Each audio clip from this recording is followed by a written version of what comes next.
morning. This is the Eager Beaver Show. You are listening to a True North Eager Beaver Media Incorporated podcast.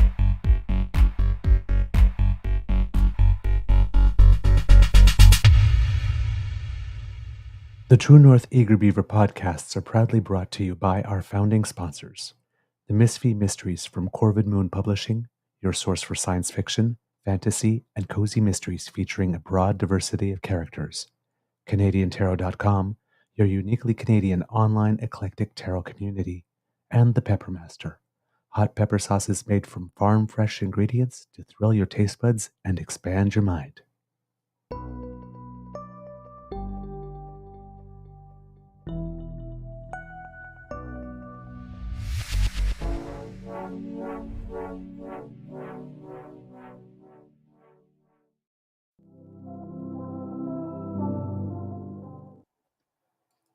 Well, good morning and hello, kids, and welcome to Season 4 and episode number 470, I believe it is, of the Daily Beaver Morning Show here on the Media Network.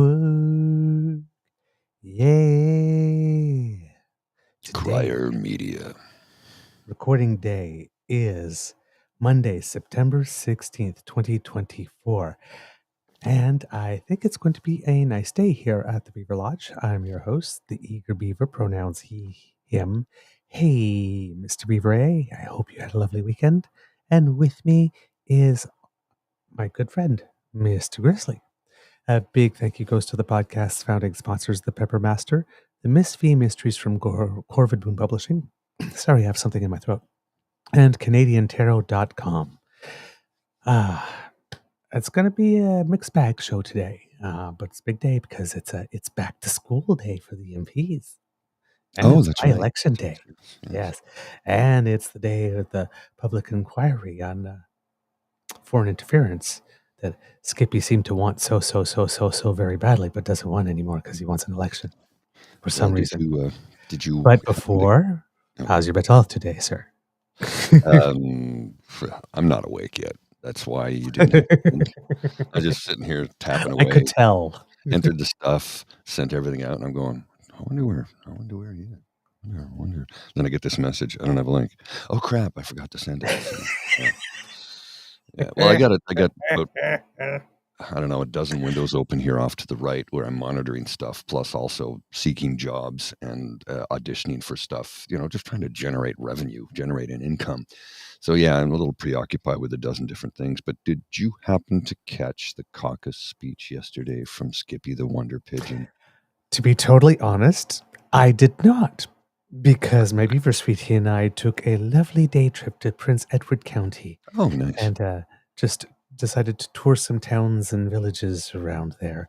So I am, well, not blissfully unaware, because, I mean, apparently we've got our version of eating the dogs and eating the cats.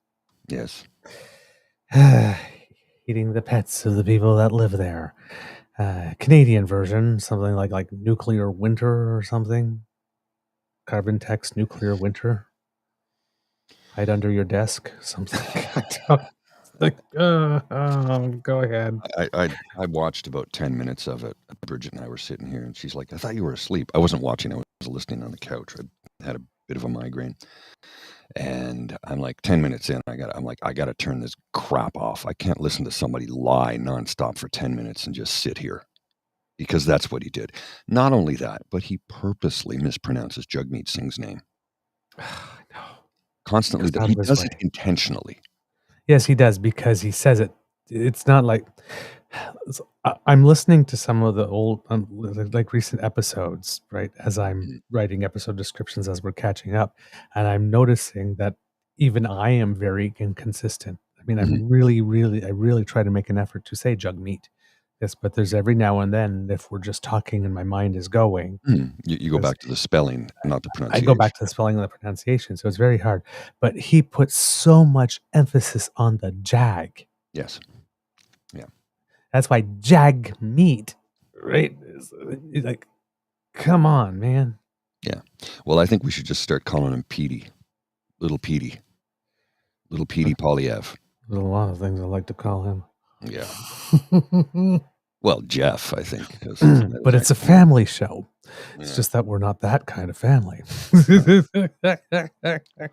No, we'll occasionally drop a surgical strike of an F-bomb when required or when the anger warrants it. But, I've been trying to do that a lot less, along with the fact that I want to be a better man and speak better of people and find better ways to express myself. Sometimes I turn into the champ and I lose it.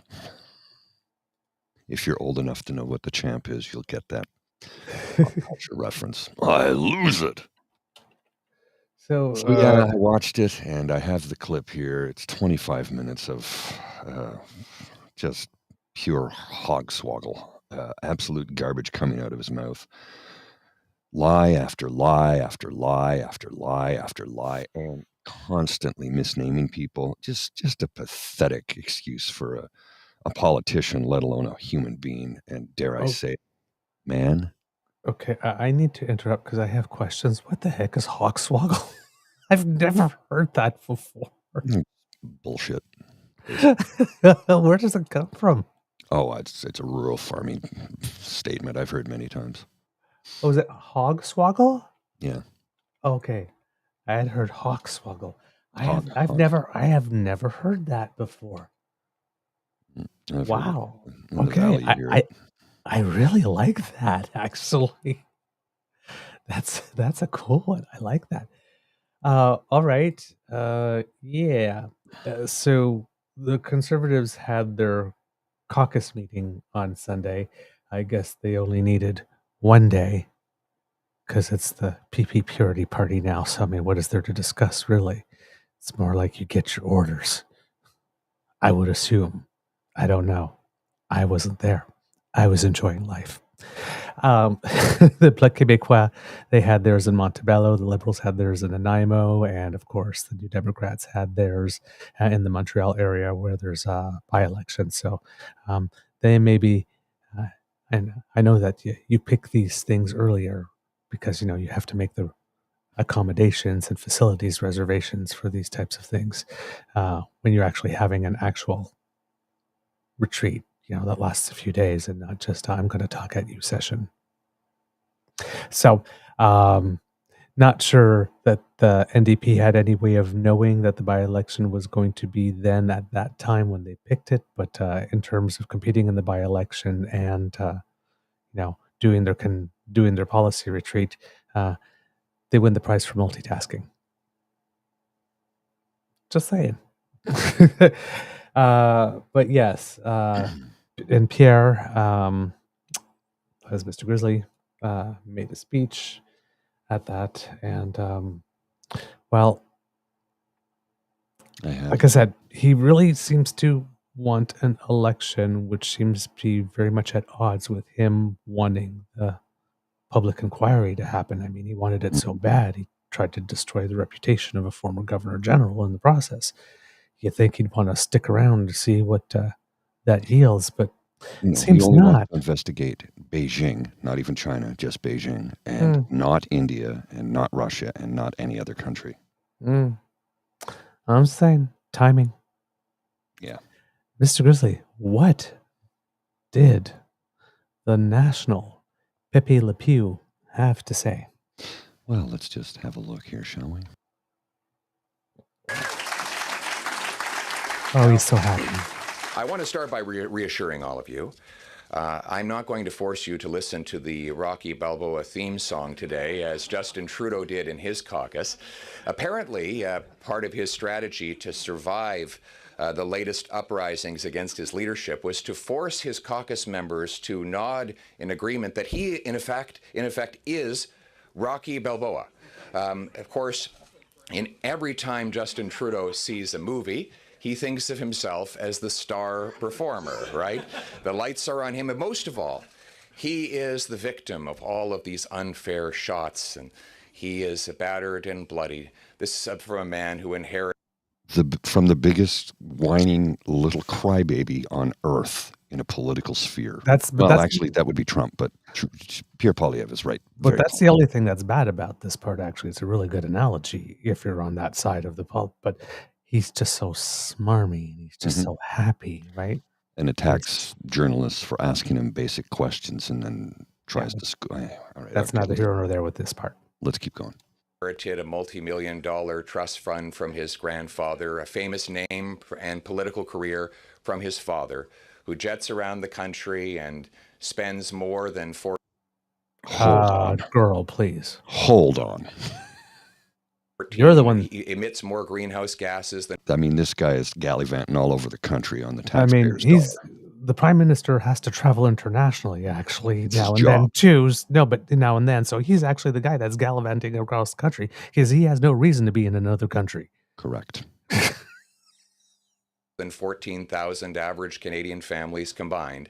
But yet he is somehow the underdog and the victims. Well, my friends, I had a great summer traveling across this country and in 214 events in all regions. He just said it. He just said it. He just said it.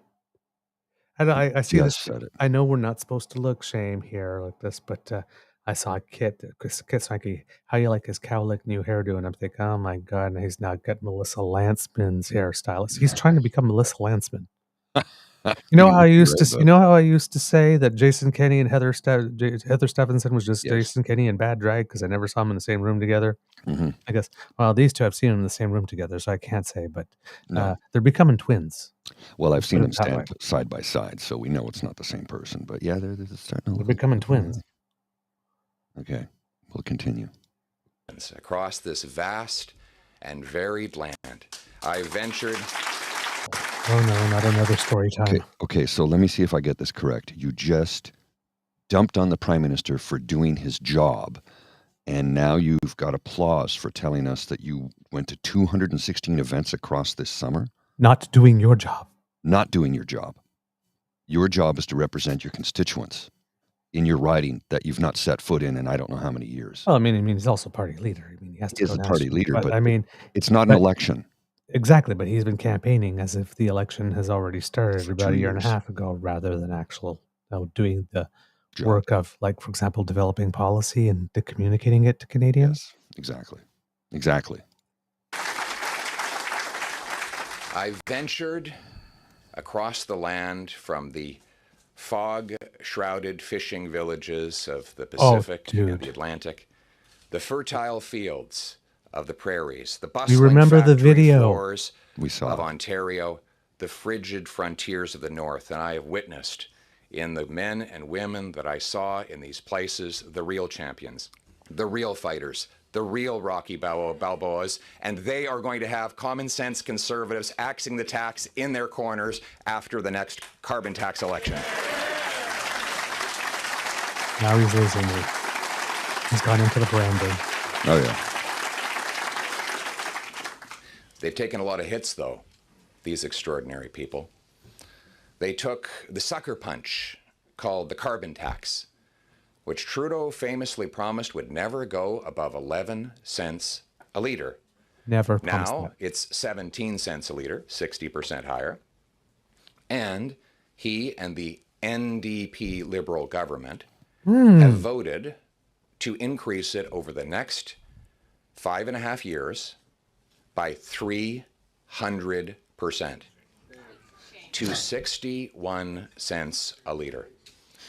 My friends, this is not just a question of affordability. Obviously, if the existing tax has forced 2 million people to go to a food bank and forced 25% of... That is patently false. No. That is a complete and utter lie. How do we know this? University of Calgary showed us. Notice that the NDP is getting top billing now. Yeah. We'll continue. Of our kids to go to school hungry. Obviously, there would be... Okay, let's just back that up. Yes. Okay, because this is key here. We'll repeat it. This is super cute. This is adorable. If the existing taxes forced 2 million people to go to a food bank and forced 25% of our kids to go to school hungry. Says the man who voted against feeding children. Yes, but that right there is the whole thing. If there are any PP supporters hate watching us right now. Yes.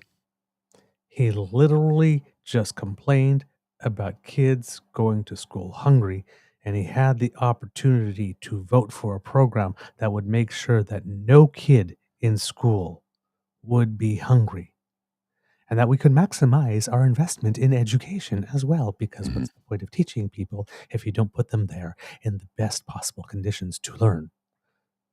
But aside from that, like the identified a problem. The problem even involves children. There was a solution to the problem he says exists. That he voted against. But he voted against it. But he's still going to use the problem to try to get your vote. I think if we look up the word hypocrisy in the dictionary, we'll see his photo. Because he just did it twice in 3 minutes. He did it with Justin Trudeau's traveling all over the country. This summer, I traveled all over the country. I'm sorry, what? And obviously, there would be... Well, kids are going hungry, but I voted against feeding them. I know. It's just... But again, you have to go back to during the COVID pandemic. Mm-hmm. We don't believe in these stood programs. At a podium and he talked about costly government programs and said they're conservatives. They do not believe in that. So if he's telling you about kids that are going hungry, to fix that you need a social program. He does not believe in that. He's not going to fix it. If he's telling you about people that can't find jobs, well, unemployment insurance or something like that, job training programs, those are social programs. He doesn't believe in them. Yes. He has nothing for you. He tells you what the problem is. He points you towards the problem. He tells you who to blame for it. Yes, and then he puts a gun in your hand and he basically says, you know what to do. But he never actually promises that he's going to fix it for you, or very rarely. Interesting comment here from Dan. And he certainly doesn't tell you how. Dan says, I visited a few food banks in my campaign. Not one single person said, I'm here because of the carbon tax. Let's think about that for a minute. Mm-hmm. Are people going to food banks actually affected by paying the carbon regulatory recovery fee? At least an amount so great that would cause them. I mean... even the price of gas over the course of the summer, it's down. It was under $1.40 a liter when we were on our way. Yes, on our trip yesterday. Yeah, and that's with 30-something cents carbon tax. Justin Trudeau never said he would never raise it. Mm-hmm. He said they would do 5 years, and then they would look. Yes, and they saw the 5 years, and it was working. So now we're going for another 5 years. If it was going up for the first 5, there is no reason to assume it wouldn't keep going up, especially since if you ever read anything about carbon taxes, that's the whole point, is you introduce them gradually and they go up, and their whole purpose is to change behavior at the point of purchase. Duh. It's like literally behavioral economics 101. It's just beyond... It's beyond. Okay, we'll continue. And we're not going to go on for much longer with this because he's about to lie so much in the next couple of minutes that you're going to want to vomit. Mass hunger and malnutrition with a tax this high. This is not just about people living in the cold. Obviously, our seniors would have to turn the heat down to 14 or 13 degrees Celsius just to make it through the winter with a tax that high. Why did he stress Celsius? Why did he stress that? You know why? Because he's speaking to Americans who don't understand. And he's speaking to supporters who wish they were American. At least that's my personal take on it. That would be if he said Fahrenheit. No, I know, but I think he said Celsius to reiterate the fact that, oh, yes, I'm in Canada now. Oh, Gotcha. Right? Yes. Inflation would run rampant and people would not be able to leave their homes or drive anywhere. But this will shut down our entire economy. It would be a nuclear winter for our economy if we had the highest carbon tax in the world, which is what the NDP Liberals have voted to impose over the next 5.5 years. Think of the factories. How would they get their inputs when there are no trucks that can afford to pull in and drop them off? Oh, God. And how would they get their products to market when there's no trucks to drive in and pick them up? Those trucks will all leave to another place. How will they get their products to market if they don't have the things? How do we get our products to market if no other countries will buy them because we don't meet the basic carbon regulations and agreements that we have with them? The trade agreements, the basic trade agreements that we signed, international law. You're literally talking about violating international law. You're literally talking about taking Canada's good name that we sign on to other countries and actually sullying it by showing them that we are not of our word. Because it's like, if we can't sell to the whole European Union and the United States and other countries with whom I have these agreements, all we're going to be able to sell, the nations that we're going to be able to sell to, maybe don't have the money to buy as much of the stuff, number one. But they're all the countries that you keep on talking about when you talk about oil. Well, all these countries that are not switching. be dealing with. That's why we need to pump more gas out of Canada. Yeah. Like, and use our LNG. I mean, the guy is just, he's all over the place, man. I know. I told you, we're 3 minutes in. Oh my God! And we're just all these 4 minutes in, and all these things. Nuclear winter, and we will be crippled. We will not be able to drive anymore. It's literally the reverse fever dream. Yeah, he's dog except without video clips put in. But he could literally take that part, this whole part that he's doing right now, and do another bring home video with imported footage. Like, I can't believe when he was talking about going around all Canada, all the places he went. It's like, dude, you're doing the video again orally. We remember the video. You might want to avoid that. It's like bringing that type of like imagery up again is like J.D. Vance talking about couches and Donald Trump talking about pussy. You just don't do it. What's wrong with you? Okay, we'll continue for a couple more minutes before I can't handle it anymore. Maybe 75 kilometers away, where there is no carbon tax, all of our industries and our businesses would pour over the border into the United States to hire American workers, create American jobs, serve American farmers, all at Canadian expense. We're doing better. Crazy carbon tax obsession of Justin Trudeau and the NDP is an existential threat to our economy and our way of life. It is only a threat existentially to our economy and way of life if you cancel it, you dumb chowderhead. Every trade agreement we have with every European country and countries in the rest of the world are signing on to this. If you do not have either a carbon regulatory recovery fee or a green plan or a plan that has to do with reducing carbon and changing your ways to reduce carbon, you do not get to sign the contract, period. Trade comes to a screeching halt if you kill the carbon regulatory recovery fee. And that's what I'm calling it, because it's not a tax. It's been proven by the government that it's not a tax. By the Supreme Court of Canada, it is not a tax. It's not a tax. He can't even tell the truth about axe the tax. Which one? Which one? Because the carbon regulatory recovery fee is not a tax. And 90% of us get more back than we pay into it? 80% of us. 80% of us get more back than we pay into it, which means that if he kills this program, he has to come up with something quickly to keep the trade agreements in place, and there will be no rebate for you. I guarantee it. We'll continue. It's really, you know what? This thing where he says axe the tax, right? It should just be really cancel the rebate. Yes, because that's all it will be.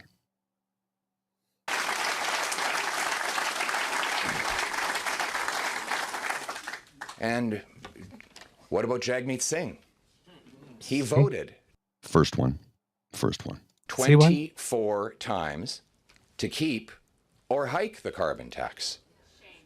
Jagmeet Singh Twice. stood in the House of Commons and sold out the workers, the seniors, the farmers, the loggers who voted for him when he claimed he would be their ally. Instead, he wanted his pension, his $2.2 million. Oh, come on. You've had one since you were 31. And you can cash it in at 55. He has to wait till 65 because the rules changed. Like this. I mean, really? The hypocrisy on this man. Unbelievable. And people eat this shit up. Oh, yeah. And I don't understand why or how. Maybe because they don't know.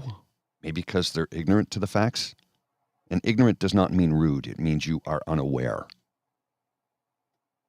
We'll continue for a minute or two.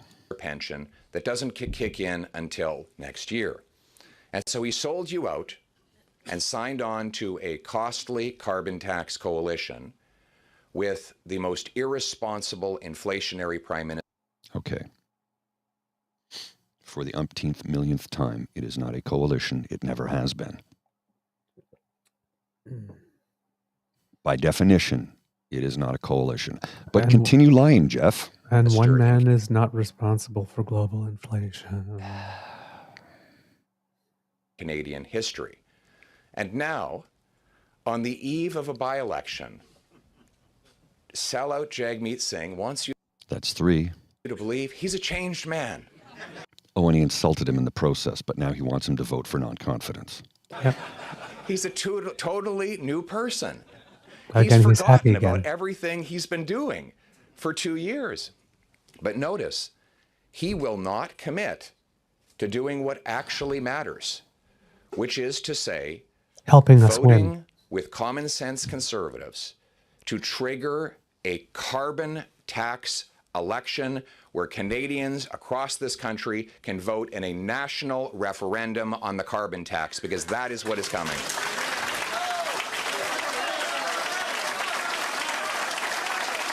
Never mind that we've already had 2 carbon tax elections. Yes.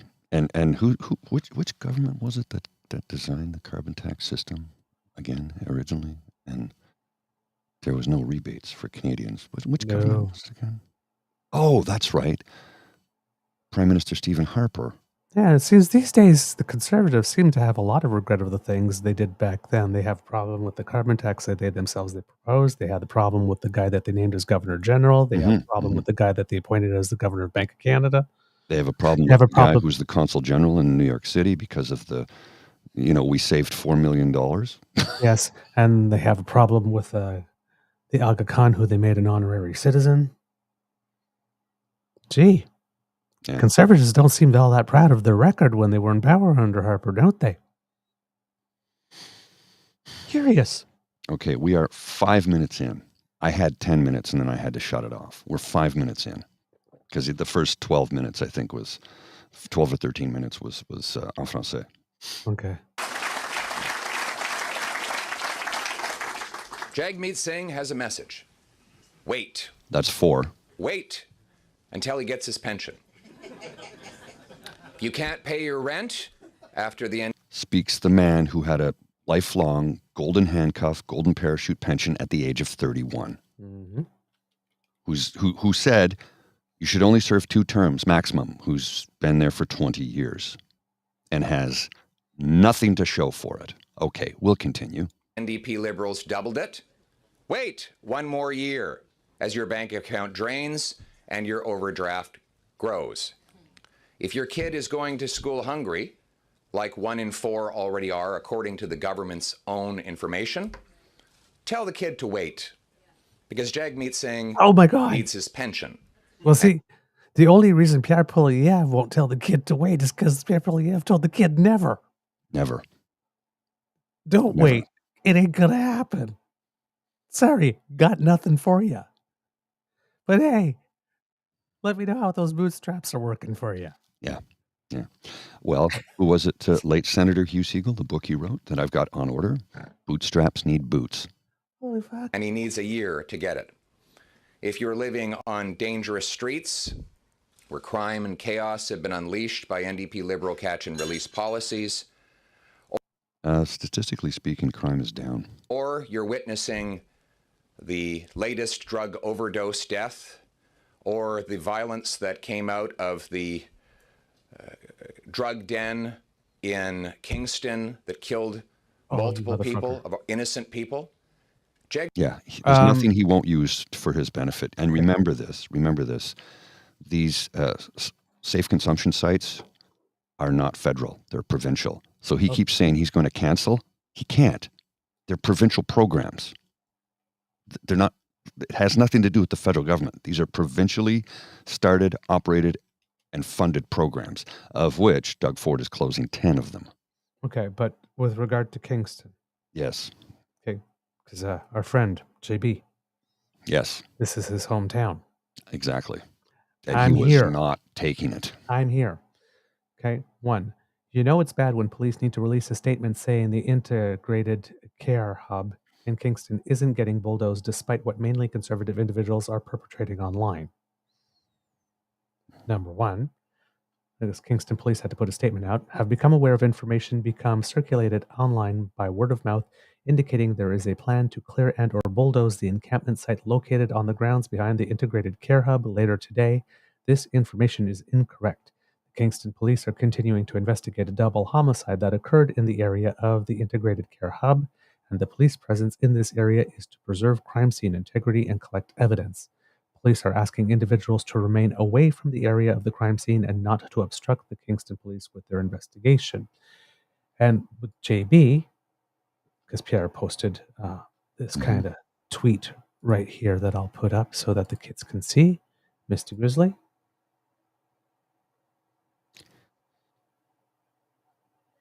Pretty much similar to what he said in his speech, but go ahead. Pretty much. It's devastating news from Kingston. Oh, wait a minute. Devastating news from Kingston, with 2 people murdered and another hospitalized after an attack outside a Trudeau-funded drug den. Okay, again, provincially funded programs. My thoughts are with the families of the victims and the people of Kingston living with this crime and chaos. Ban hard drugs, close this drug den. Okay. You misspelled Overdose Prevention Center.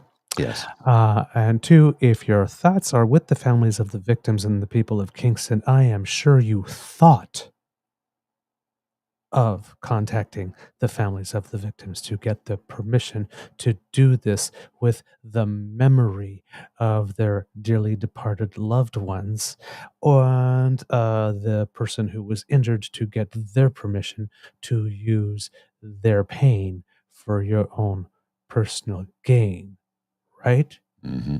If your thoughts were really with the families, you would have been in contact with the families and you would have gotten permission to do this.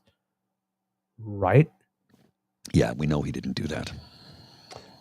So to this, our friend JB, I absolutely despise Pierre Poilievre with a passion. I put up with his bullshit and lies every day. But when he goes after my hometown, that's where I get mad. Pierre, disrespectfully, keep my goddamn city out of your mouth, especially when you don't know what the hell is going on. Kingston has several federal correctional institutions, a large military presence, and is a common meeting point for people transiting between Ottawa, Montreal, and Toronto. While at its core, Kingston is and always will be a safe, middle-class city filled with rich history and beautiful architecture. Unfortunately, because of the aforementioned institutions and the growing issues with opioid addiction, Kingston, like many other cities, is seeing a rise in addiction-related issues. Despite your attempt to politically boogeyman safe injection sites, the reality is that this ICH, where this brutal attack took place, saves lives. Without it, more people would die on the streets than what this terrible altercation took. It must be hard for you to comprehend this data. Numbers are hard for a conservative brain to process. But since you don't have a damn plan for those suffering from addiction aside from putting them through the criminal system, which doesn't help them and still causes them to potentially OD, then maybe keep your mouth shut about this stuff. Also, this ICH has gone through the public health system, which the federal government doesn't have control over. It's provincial. Until you can understand the unique challenge the opioid crisis is doing to a place like Kingston and have a realistic plan that curbs usage and gets those into treatment, keep my city out of your mouth. Now, it also seems that we have found out since that the murder was not committed by someone at the in the encampment. system. Correct. So, has nothing to do. No, but it doesn't matter. He'll make political hay out of it. Yes. And unfortunately, it seems that the mayor of Kingston is in on it too. Great. Because before it became public that the person that committed this crime was not from the encampment, and not sure if it's been confirmed that they're not a client of the ICH, but they're definitely not from the encampment. The mayor of Kingston is basically saying he wants the ICH, the injection site, shut down. Yeah. So let me see if I get this correct. Rush to judgment with zero proof. Where have we seen and heard that before? That was when the car in Buffalo. Alleged terrorist attack. No, it wasn't that at all. Not even close. Not even in the realm of that statement. But he's rushed to judgment and go quickly and accuse right away with zero proof. Why? Because it makes him look like a strong man. Mm-hmm. See, according here to the Ottawa Citizen, court documents list the accused address as being an apartment near the crime scene. Chief of Kingston Police Scott Fraser said this person was known to police and frequented the ICH encampment area. So, yeah.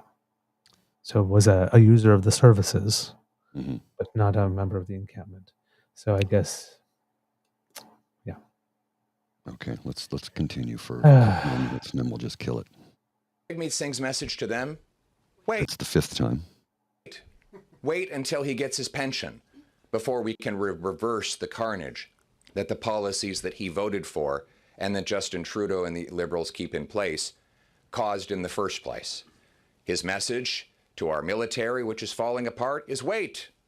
Wait until one more piece falls off the airplane. His message to Canadians is wait for his pension. My friends, we know what he will do. He will try to trick people in tomorrow. Okay. You've got to be kidding me. No, he said that. It was shortly after this that I'm like, I'm out. By elections, but I have a prediction that if Jagmeet Singh gets the chance, that's 6 times, he will reverse himself once again and sell out the people to vote in favor of this carbon tax coalition. Canadians cannot wait. They need to vote now for common sense conservatives, and Jagmeet Singh needs to vote with us to trigger a carbon tax election now.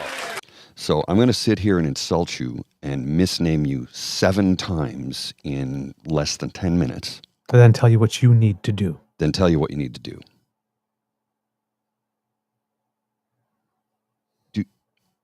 That's the definition of a bully. Mm-hmm. Also the definition of a fucking coward. Insult, insult, insult, insult. Do what I tell you. It's abuser talk. This man has no spine, no ethics, no morals, and doesn't give a shit about anybody but himself. He's a total narcissist, complete and utter narcissist. And if he ever gets the reins of power in this country, we're all in deep shit.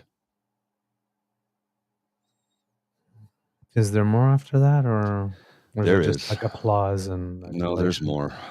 We'll continue in just a minute. I just needed a palate cleanse. I hear you. If you want to give me a moment, I'm going to grab a cup of coffee, and when I come back, we'll watch some more. All right. I'll be right back. So I'll give you a couple of more details here of what happened in Kingston. So a 47-year-old man had been charged with second-degree murder and attempted murder after 3 people were attacked Thursday morning near the encampment.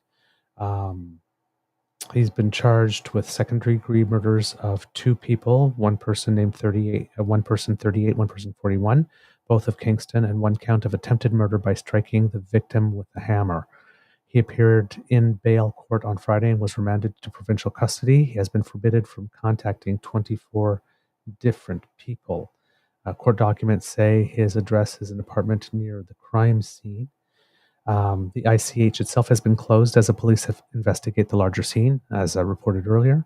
On Thursday, just before 10:40 a.m., emergency services were called to the encampment and the area around the ICH where 2 men had been stabbed.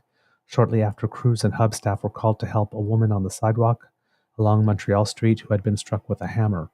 The man accused of attacking the 3 victims left the hammer next to the woman and ran across Montreal Street to an empty lot. Kingston police negotiated with the man for a safe surrender for nearly 6 hours before he was finally taken into custody. The victims were treated at the scene, then rushed to Kingston General Hospital by Frontenac paramedics with life-threatening injuries. The final living victim remained in critical condition. Her name was withheld to protect her privacy. Quote, the injuries are consistent with injuries one would receive from an edged weapon and blunt object, Kingston Police Constable Anthony Colandelli said. Staff at the Integrated Care Hub locked down their building after the attacks. Ted Robinson, board chair of Trellis HIV and Community Care, which operates the hub, said its staff were some of the first to respond and to give first aid to the victims. Quote, they just everything they could to support the people who were injured and the people who saw what was going on. He said their priority now was keeping their staff and those they served as safe as possible. Quote, it appears the ICH staff is doing a great job supporting their folk from a police aspect right now. Our focus is on ending this peacefully, then we can shift focus onto the victims and the community as a whole. Colandelli said police were examining 2 to 3 different scenes where the attacks took place. Hub staff said 2 of the scenes were within the encampment, while the residents in the area witnessed one attack on Montreal Street where blood has stained the pavement. In a photo provided to the Kingston Whig Standard, one of the victims was seen lying on the eastern sidewalk of Montreal Street with Kingston police and another woman providing first aid. A hammer with a black handle was on the ground next to her. That person lives close to the Integrated Care Hubs. A witness who lives lives north of the Integrated Care Hub said that at about 10:44 a.m. she heard a commotion and scream outside her front door. Looking out, she saw a woman who had been riding a push scooter had been struck in the head with a hammer. She was screaming and bleeding profusely before being given medical attention. A man with a dog was across the street yelling at her. He kept saying, I'm sick of these people, McGuinness said. In a video provided to the Whig Standard, another witness was heard yelling at the man, you hit her with a hammer. Staff from the ICH ran over to help the woman as McGuinness recorded video of the man before he ran into the bush across the street. Quote, we never want to see this happen, but our goal now is just to end this as peacefully as possible. He added, Colandelli said. He added later that he appreciated it was a very upsetting incident and one nobody wanted to see in their community. Quote, it's an awful day, Robinson said. Our staff is feeling this quite intensely. He said the staff at the Integrated Care Hub had undoubtedly been traumatized by what they'd witnessed, but that the incident was isolated. Quote, I just hope that people will not rush to any sort of judgment. They did, Robertson said. Quote, we know what has been going on provincially as far as places like the Integrated Care Hub that have consumption treatment sites and that are centers for people who use substances who are unhoused, and I just hope that people won't rush to judgment, assuming that this horrible situation is a reflection of that situation, because that's a much bigger provincial, social, societal issue, and this is completely separate from that in my mind. Mayor Brian Patterson did not seem to see it the same way, calling for the Integrated Care Hub and the safe injection site to close immediately. Quote, I am absolutely horrified by the situation unfolding. This is an utterly senseless act of violence, said Patterson, who is also a member of the Kingston Police Services Board. It is no longer safe for people to use consumption and treatment services, and we need to respond, Patterson said. We as a city have been talking about the dangers of this encampment in and around the safe injection site for almost 3 years. There are community partners and advocates who have fought the city on every attempt we've made to clear this encampment and ensure public safety for those living there. I will not stand by and wait until more people die. Enough is enough. The irony. Let's look at that for a second, if we shall. And they go, you have an incident that takes place around a safe consumption site or something to that effect. An incident that takes a violent incident, a horrible crime. Somebody lost their life. 2 people. 2 people, okay. So let's look at that closely, shall we? They're blaming it all on the safe consumption site. Are we going to shut down every city street, every nightclub, every bar, every restaurant, every gathering place in public? Because those things happen almost every day in cities across this country in public spaces. Nobody's called to shut down bars, pubs, restaurants, nightclubs, cafes. Why not? Oh, I know why. Because those aren't poor people that he can punch down on. Those aren't homeless people he can punch down on. Those aren't people that he has total control over by eliminating those programs and causing their lives to get more miserable by the second. He won't shut down anything that generates income. But if it costs the public purse a cent, by the way, it saves us a lot of money in the long run. Mm-hmm.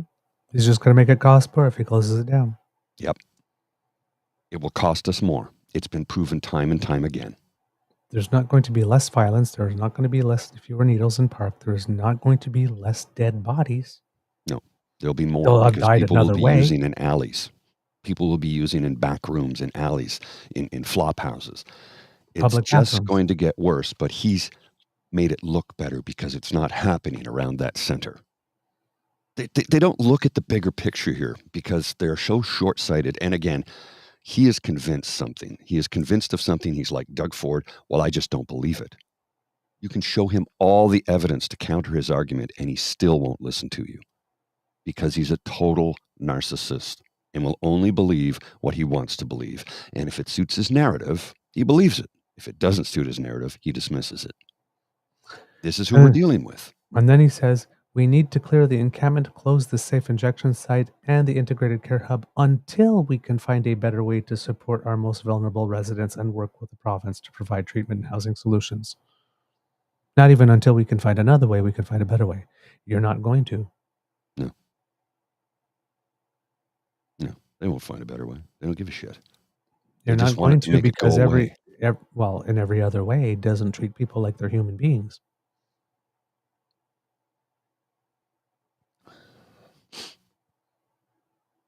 Right? Forced treatment, the whole tricky thing about forced treatment is, especially with this situation, right? You're supposed to protect people who are a danger to others and danger to themselves. Mm-hmm. That's how we have forced committal. Mm-hmm. But at what point does the issue of addiction become, I mean, you can say from the second you're addicted, you're a danger to yourself. You can make it, right? Yes. So where does that line? But then, particularly with addiction, because there are, when you're addicted, like it gets into your brain, it's into your blood, it's into, right? So when it's something that's health-wise, in addition to that, this thing needs to be done in such a way that lets the people, if you're going to do forced treatment, being forced into treatment, have the best possible chance of success. And it seems that the one thing that anybody that knows anything about addiction knows is that nobody is going to get unaddicted unless they actually want to. Correct. And Ms. Shattuck's statement here, the problem also is that when people think of addicts, they immediately think of the homeless. Yet there's a huge chunk of us who struggle with major addictions and hide it well. There are more people in white-collar jobs that have addictions than there are people living on the street with addictions. Tell me I'm wrong, and then prove to me that I'm wrong. You know you can't. You know you can't.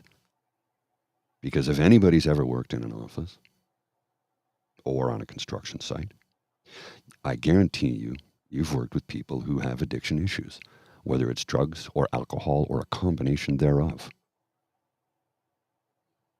I was working on a construction site a number of years ago, a big construction site, and there was a guy putting in hanging rod for the drop ceiling that would go in later.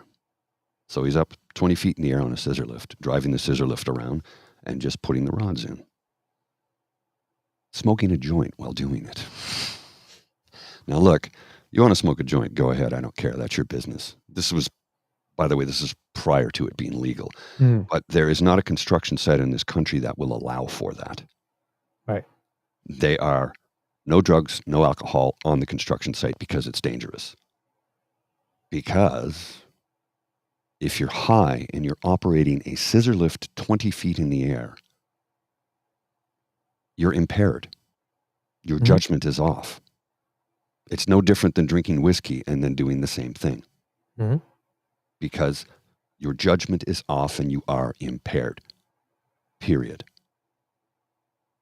I know people that have done the drinking and driving thing. I don't know many people that have done the driving while high thing. Mm.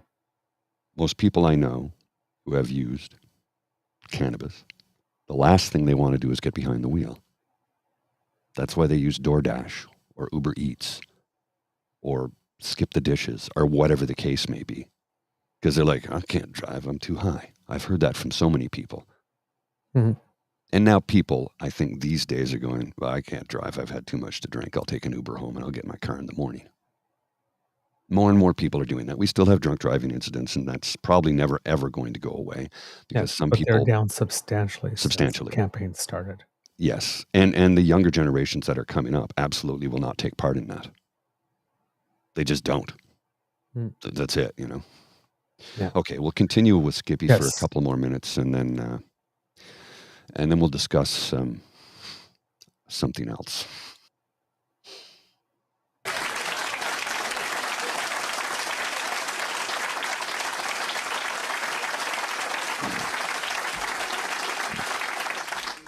And Justin Trudeau, he's just gone carbon tax crazy.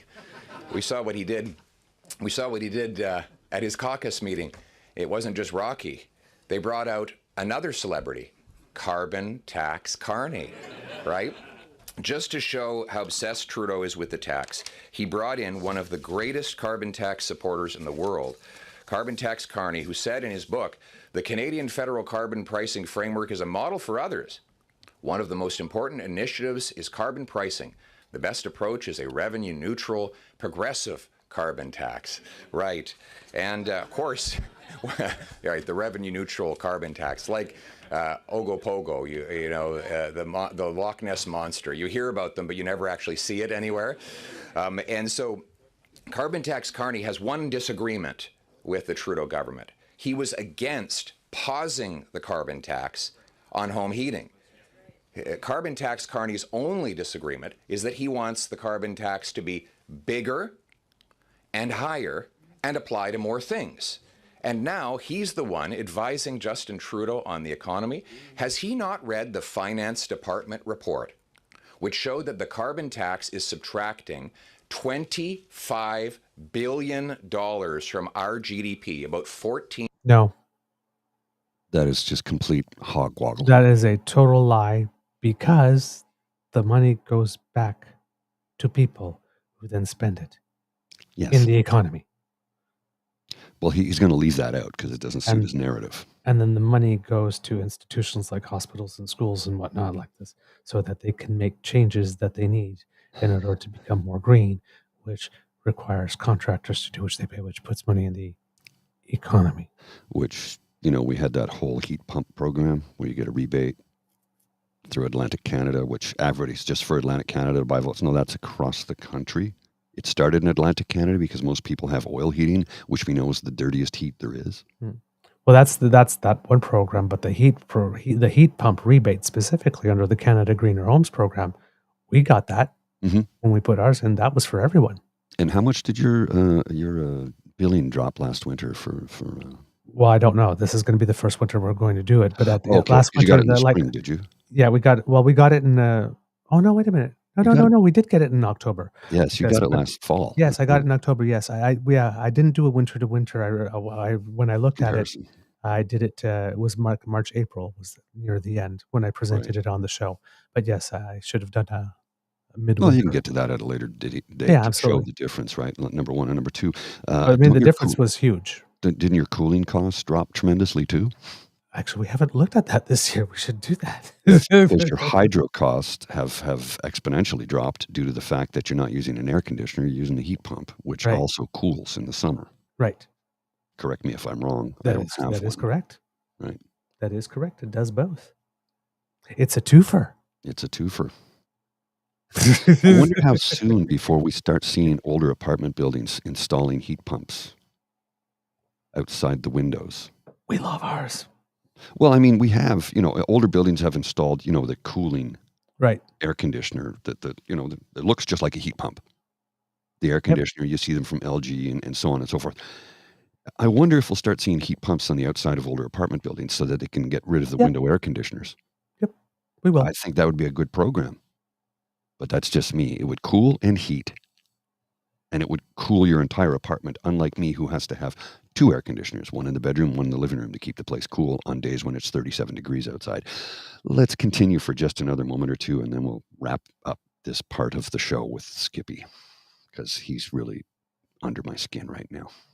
$1,500 per family. Let's back that up a bit. Has he not read the Finance Department report, which showed that the carbon tax is subtracting $25 billion from our GDP, about $1,400 per family this year alone, a number that will rise to an annual $30 billion a year. If he had any economic prowess at all, he would stop being carbon tax Carney. He would break off with this costly coalition government, and he would understand that the only future for our economy and our country is the common sense conservatives who will axe the tax, build the homes, fix the budget, and stop the crime. Okay, that's about enough of that shit. A little note, Mark Carney is the United Nations Special Envoy on Climate Action and Finance. Yeah, how many degrees does he have again? He has his doctorate too, if memory serves. Which one of these guys has multiple degrees and decades of experience working in high finance and works for the UN? And which one of these guys is a lifelong minion for Stephen Harper, who lies every day and every time he opens his mouth? Yeah. And I got to kid Chris here. I was in Bucharest last winter. Every old apartment has heat pumps. There you go. Must be a Romanian thing. Yeah. Well, but this is the thing. I've seen it in other countries. I've not seen it here yet, which is why I'm thinking you'll start to see it here, because in my building currently, heat is included. We're on a big boiler system, and the new owners of my building won't want to pay for that. So they'll put heat pumps in and make us pay for it. Guess what? I'll get a heat pump in, but I ain't paying for it. I don't own the building. I don't own my apartment. You want to put a heat pump in? Knock yourself out. I'm not giving you 1 red cent towards it. That's your building upgrade. And I know that they're going to try and jack our rent when our leases come due for long-time current residents, because of the fact that they're spending a lot of money to redo the apartments. They're turning 2 bedrooms into 3 bedrooms, 1 bedrooms into 2 bedrooms, and bachelor or studio apartments into 1 bedrooms. My apartment right now is, if it's turned into a 2 bedroom, they are charging $2,500 a month. That's more than double what I pay right now. Mm-hmm. I had a conversation with my sister about this yesterday. She goes, my mortgage is $1,800 a month. You can't save enough money to get a down payment because your rent is so exponentially high. And you can afford to pay your rent, but they won't qualify you for a mortgage, which would be less money because you don't have the down payment, because you can't save the down. Yeah. On the, at least with the mortgage rule changes that came about, the Prime Minister has made it so that at least your rent having paid your rent goes towards your credit. Yes. So at least there's that. But there are programs that have been doing that for a little while now. Coho features something like that, and I believe EQ Bank is doing something along those lines. But Coho, which is a financial institution that I've been using for a number of years now, has a program where they can apply your rent to your credit rating, which has long since been overdue. You know, if you can afford to pay your rent, which is more than a mortgage, why can't you afford a mortgage? So anyway, what I was trying to say there, so ineloquently, I'll wrap it up in a sec here. What I was trying to say was they're going to want to raise our rent exponentially because they've done all this work on the building. But here's the thing. None of it benefits me. So why should I pay for it? Right. This is not the federal government where we pay taxes into a system that helps everybody. This is a private for-profit industry. I'm not going to subsidize it for you. I'm going to continue to pay my rent.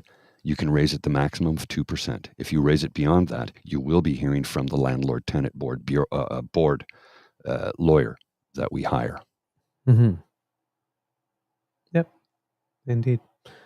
All right. I had a few things, but you said that there was another thing that you had that we would talk about. So, well, I wanted to at least address the rumors and we don't like to address rumors, but it's the amount of people coming out and say this assassination attempt was staged. Yeah. Now, the rumor about the first one, it just keeps floating about. I don't think this incident was staged. I don't know that this man was actually trying to attempt an assassination. It is a open carry, stand your ground state, the state of Florida. So, there's a lot of fishiness about it. He didn't fire a shot. He was shot at. So, I keep seeing strange from what images I can tell, online. Go ahead. Okay. From what I can tell, the reason why he didn't fire a shot is that, one of the reasons, general, when you're the president of the United States, secret service will go down like this and will close the entire golf course. Correct. Right. Because this happened at a golf course in West Palm Beach. But when you're no longer president anymore, your security detail is closer to you. So they're basically they're walking ahead, clearing 1 or 2 holes ahead. So the person was waiting at a hole ahead. So they didn't have a shot yet. So that's why no shots were fired. So as it was, let's say Trump was on the 12th hole.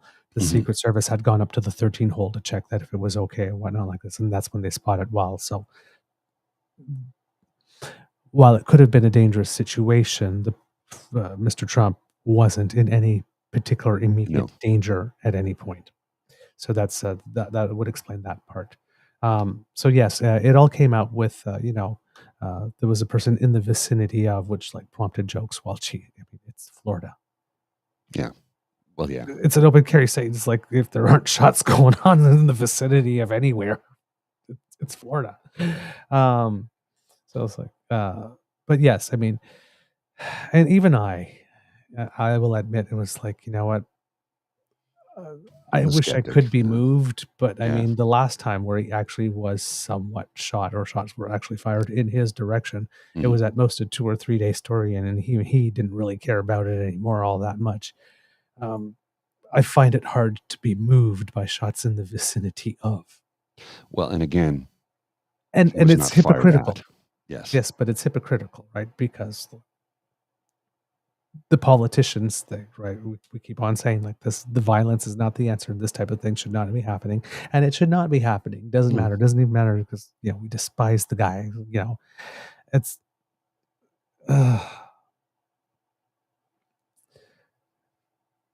but yes, I will admit I am human. I was unmoved by the vicinity. Now, again, if it had been a similar incident to Pennsylvania, then yes, of course. I was moved then and I moved now. Yes. But in the vicinity, I was yeah, okay.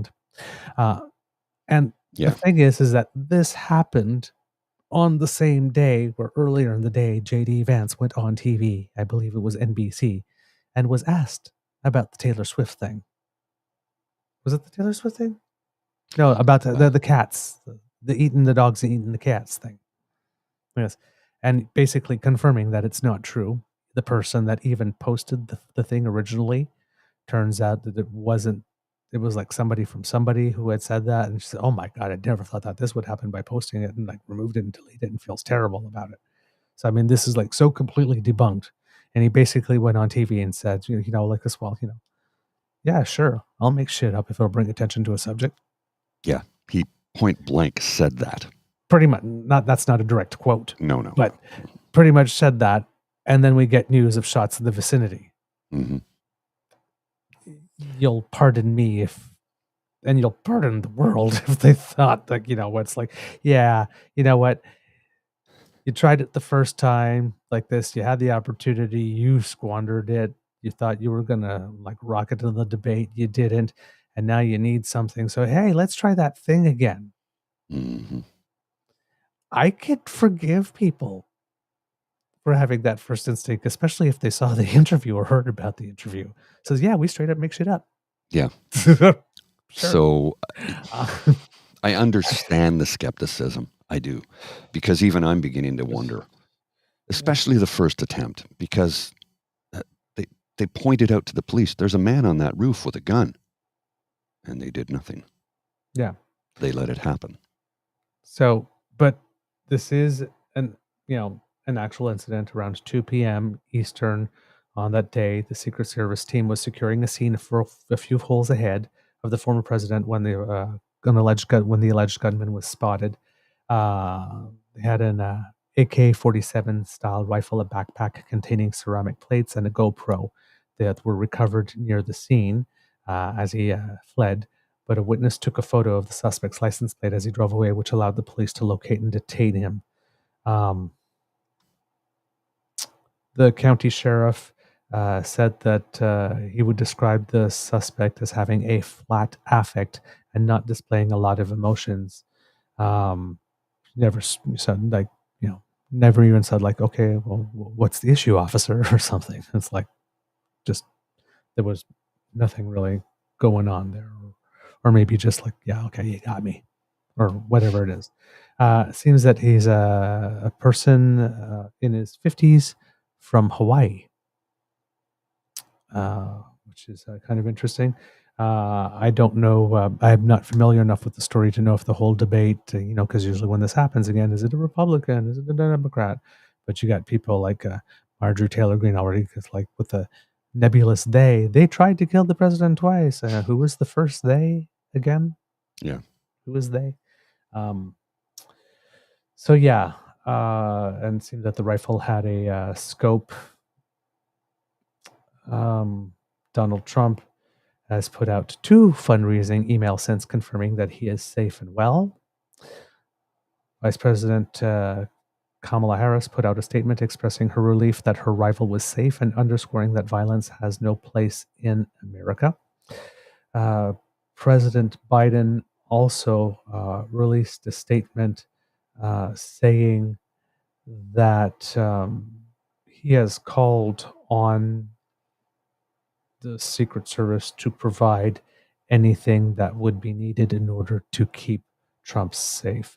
So the Democrats are doing the right things in terms of not wanting to say something that would create any interference in the campaign or create some noise. So yeah, that's pretty much the gist of it. There's probably going to be more coming out as this is because the suspect was detained. Not shot, not killed. So potentially we will get some news or information as to motive. Apparently, the journalists have been doing the things like scanning through the social media accounts, and apparently this person has written posts that were critical of Donald Trump. That's about pretty much all I know. I don't know if they were critical because he was a true believer that felt that Donald Trump wasn't true believing enough, or just somebody who doesn't like Trump. It's politically opposed. So those details are not out because the first one that was a question given. He was wearing a T-shirt from a Second Amendment sort of YouTube channel or whatnot. That maybe they thought that maybe the motivation could have been that he felt that the president wasn't doing enough to protect the Second Amendment and needed to get his attention somehow. Right. So you don't know, but and the other person we knew, it seems that they were someone who was leaning Republican in the first place. This one we don't know, or maybe if we do, I've not stumbled across it yet because the information's coming out really fast and furious on this. But that's basically the thing. The thing is that with this guy, there's so many lies and so many setups and so many schemes and frauds, and that it's hard to believe anything. Exactly. But that's the whole point, right? That's the whole point of this type of strategy is that you nothing is knowable, so just believe what I tell you. Mm-hmm. You believe what I tell you to believe. Right? It's not to create the situation where everything everybody else says is wrong. It's just like the truth is not knowable. Who knows? Who knows really? It could be this. Maybe there was 2 people at that voting station that traded a vial and that traded little USB things. Who knows? Maybe the voting machines were hacked by Venezuela. Who knows? Maybe. Right? But that's the whole thing. It's the who knows maybe. Like this. Can you really know? Really? Can you? What about the microwaves and 5G? Somebody's interfering with that. Who knows? But that's the point. It's the who knows. It's to create the point. The point is that the problem is that it no longer is reasonable doubt. Right? It's like a healthy dose of skepticism. I'm all for. Oh yes, of course. Keyword healthy. Healthy dose of skepticism. Not skepticism at any cost or at any price, or not, skepticism for the sake of it. Just a healthy dose. Consult more than one source. Cross-reference stuff. If you see something that doesn't jive, ask a question, maybe. But it's like, oh my God, it's all bad, and there's always some cabal somewhere. Sky's falling. It's like, geez, man. It's like, see, the thing I don't understand is it's like, aren't you tired yet? Aren't you exhausted from all this spinning? Like the people who are doing it, aren't you tired? I just think of that movie in The Help.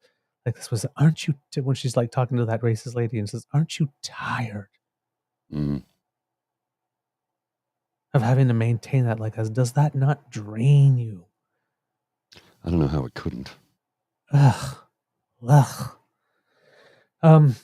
Good news. The Air Canada and the union representing its pilots agreed on a tentative contract. So it looks like there will be no strike, which is good. If ratified, the deal would prevent the shutdown of Canada's largest airline. The deal would add about, I'm hearing numbers between $1.5 billion and $1.9 billion to salaries over its 4-year lifespan. And the union represents, I've been hearing, between 5,200 and 5,400 people.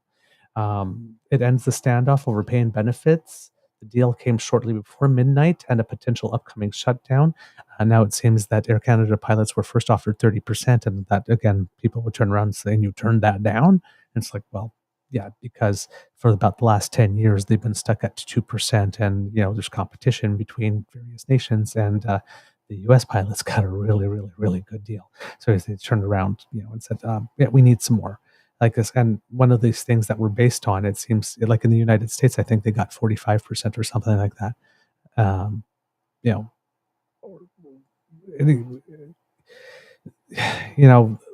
If there's that much of a gap, people will just go work elsewhere. Mm-hmm. So it seems that the terms of the deal are not clear, but rumors are, word on the tweet is that the pilots got about 42% on this. And it seems that people are happy. Air Canada says that the two sides had already reached consensus on most issues over months of negotiating, but the big one was wage increases. That was the main barrier. So the terms of the agreement will remain confidential until the deal is ratified by the pilots. But the union did say if ratified, the deal would mean about $1.5 billion more for pilots over a 4-year agreement. So there you go. This is good. The deal also includes improved benefits. But yeah, that's pretty much the deal there. And it seems that in other airline, there are maybe 50,000 machinists in the U.S. From Boeing that rejected a 25% increase and then went on strike. So as if the news isn't bad enough for Boeing. Boeing just keeps getting worse. Maybe moving the corporate offices out of the headquarters was a bad idea. Yeah.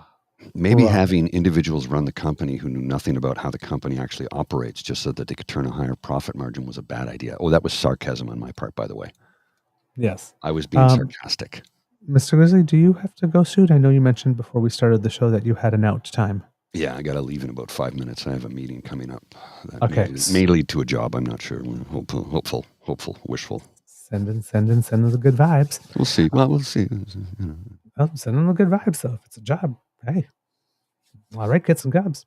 That's the end of this episode of the Daily Beaver Morning Show. We hope that you love listening to us because we love making this for you. Remember that sharing is caring and word of mouth is priceless. So please tell your peeps and poops all about us. If you do not want to miss an episode, you do not have to, thanks to the Ray Girl, because she sponsors our pod page. podpage.com/TheTrueNorthEagerBeaver, lowercase letters with a hyphen between each one of those words. And when you go there and click subscribe, we come straight to you when we have a fresh episode. And you can also get there by scanning that QR code that Mr. Grizzly has just magically made appear under my chin. If you would like to support us in other ways, then you need to make like our good friend Kit Elaine and surf yourself on down to the True North Eager Beaver Media Incorporated YouTube page, where we have 3 buttons for you. Ask Kit Cassie. She knows about the buttons. Like, share, subscribe. If you click them, we get ourselves some happy. And don't you want to make your beaver happy? I think And so. your grizzly too. Happy beaver is a very productive beaver. That's all I will say. And if you would like to help us in yet another way, the QR code by Mr. Grizzly's Head will bring you to our coffee page. That's coffee.ko-fi.com/eagerbeaver, lowercase letters, all in one word. And if you go there, you will find our tip jar, and we would really appreciate it if you left us a little something to, encourage us to do more. Let us know that you like the show. Buy us a cup of coffee. Give us a critter, a good pat on the head. Makes us very happy. But if you're not able to contribute financially, that is quite all right, because the gift of your attention and participation are the ones that we appreciate the most, and we really do cherish them. And we want to hear from you. So please write to us, truenortheagerbeaver@gmail.com. Also, you can write to us on our Twitter feed @TrueEager, at our Facebook page, True North Eager Beaver, or you can leave a comment right here on our YouTube page if you happen to be listening there. We do read everything, and we thank you for all your suggestions and when you share good news with us and all that kind of stuff. So, and recipes. Thank you, Kit Elaine. All the good stuff. So thank you very, very, very much. We are very, very grateful for everything that you do for us. Because democracy is something that you do, today is by-election day in Elmwood, Transcona and La Salle Villemar Verdun. It seems that Mr. Trudeau, Prime Minister Trudeau, made some comments going after François Legault over the weekend on the language issue. So it seems that he is trying to get involved in running against the province to try and stimulate a couple of people to come in at the last minute. This is very, very, very political timing of that. So it seems that the Bloc Québécois thinks that they have a chance if they get a perfect vote split. So it'll be interesting to see what happens there. Of course, Bay of Quinte by-election 3 days from now. If you're in Ontario, that's for the provincial government, and Ward 19 nominations close on the 19th.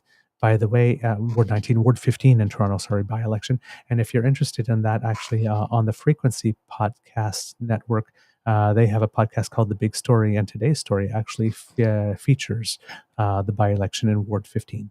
So if you want to hear a little bit about that, we recommend that.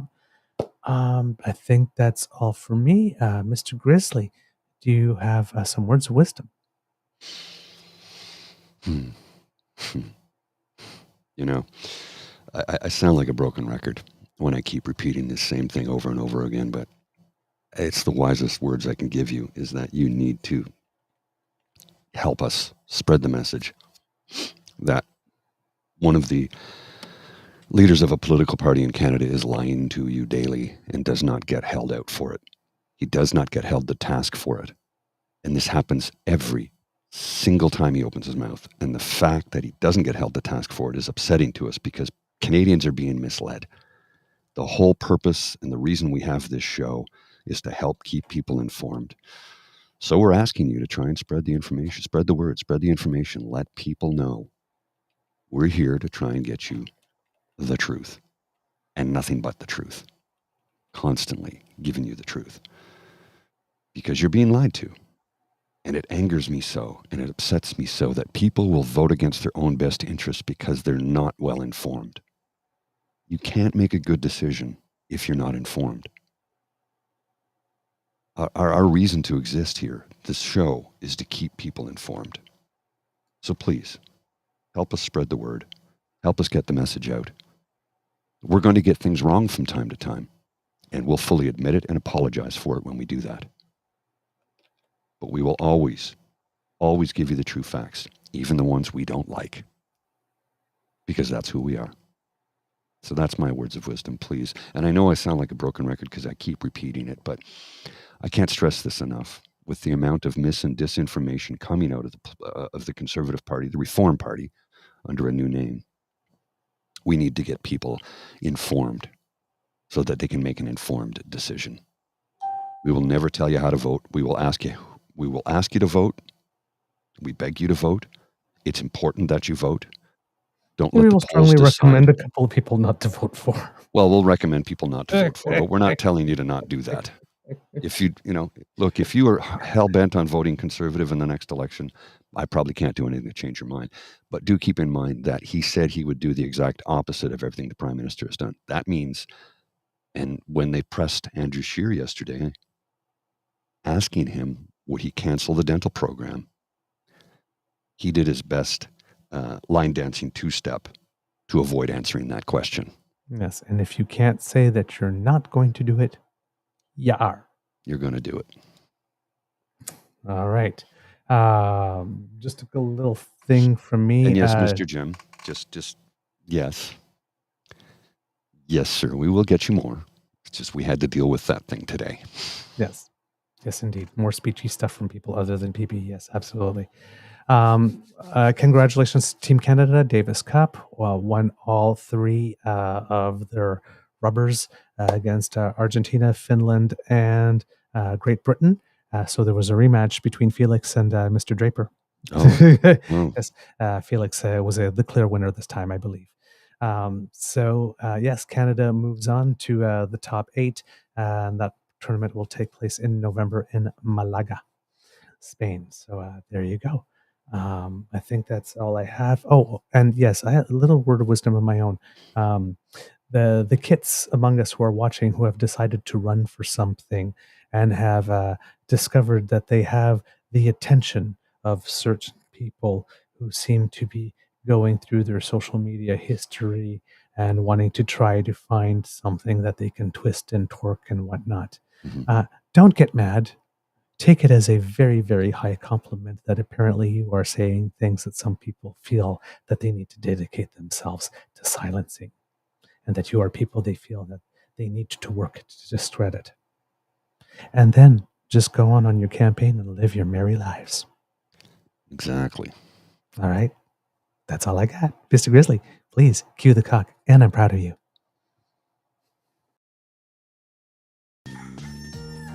You are listening to a True North Eager Beaver Media Incorporated podcast.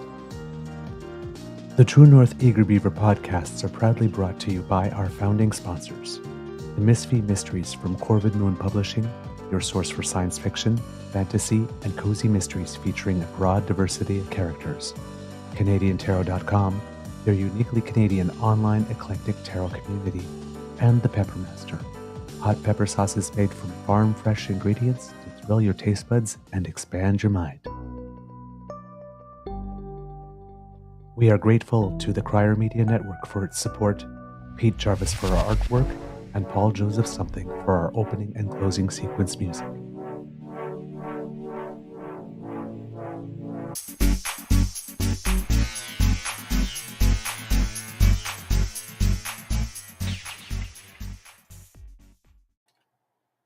Oh, okay. I didn't know if we were going to do an Easter egg. I got a quick one. If you're going to be watching by-election returns tonight, know that because they have that long list ballot thing in Montreal, it's probably going to be like the last one.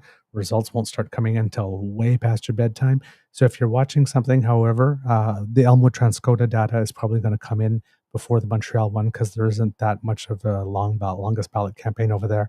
So the returns on that one might come in as we normally expect them to in that time frame. But the Montreal ones will probably be late, like the Toronto St. Paul's were. I have a quick hit for you. I think you'll enjoy this. Okay. From Dread Tory, James Parsons. Remember, in quotes, he's just visiting. Michael Ignatieff, born and raised in Canada, wasn't Canadian enough for the CPC. Yet, Elon Musk, who spent about 40 months in Canada, is a quintessentially Canadian native son with an unquestionable right to be granted huge government contracts. This is the kind of degrading BS you need to be willing to swallow as a CPC supporter. Quite apart from the queasy spectacle of CPC MPs goading Musk, a disinfo spewing Trumpist plutocrat with the moral compass of a pimp, into launching puerile interventions in Canadian politics. Indeed. And that has something to do with the Telesat deal that was announced last Friday, which Correct. we will talk about on a future show. Yes, So we don't will. worry, we haven't missed it. No, we will get to it. All right. We'll see you. Hey, kids.